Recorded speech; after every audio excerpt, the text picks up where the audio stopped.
శ్రీ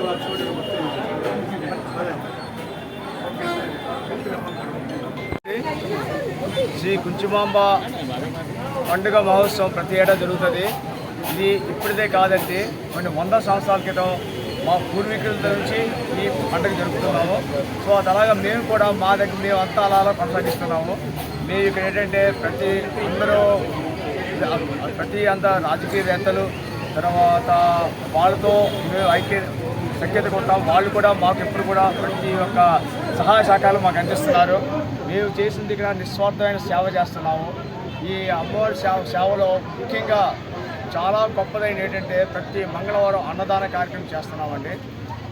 ప్రతి వారం కూడా కనీసం ఒక 400 మందికి అన్నదాన కార్యక్రమం చేస్తున్నాము.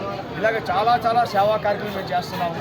ఈ సేవా కార్యక్రమం అందరూ కూడా చెప్పాలంటే మన తమ్ముడు కోటరెడ్డి శ్రీని గారు కూడా ఆయన సహకారం కూడా అందిస్తారు. ఎందుకంటే చాలా గొప్ప వ్యక్తి.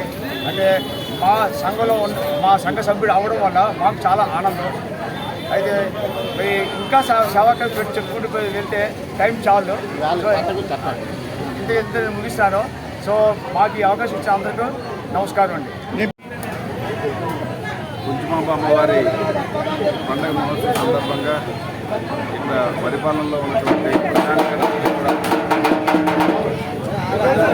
కూడా అమ్మవారి పండుగ శుభాకాంక్షలు తెలియజేసుకుంటూ, ఇది ముఖ్యంగా గౌరీ సేవా సంఘం ఆధ్వర్యంలో జరుగుతున్నటువంటి ఈ మహోత్సవానికి ఎవరైతే ఇక్కడ పశ్చిమ నియోజకవర్గ శాసనసభ్యులు గణబాబు గారు, అది ఉత్తర నియోజకవర్గ శాసనసభ్యులు విష్ణుకుమార్ రావు గారు, ఇతర పెద్దలు, ఇతర రాజకీయ నాయకులందరూ కూడా వచ్చి దర్శించుకోవడం జరిగింది.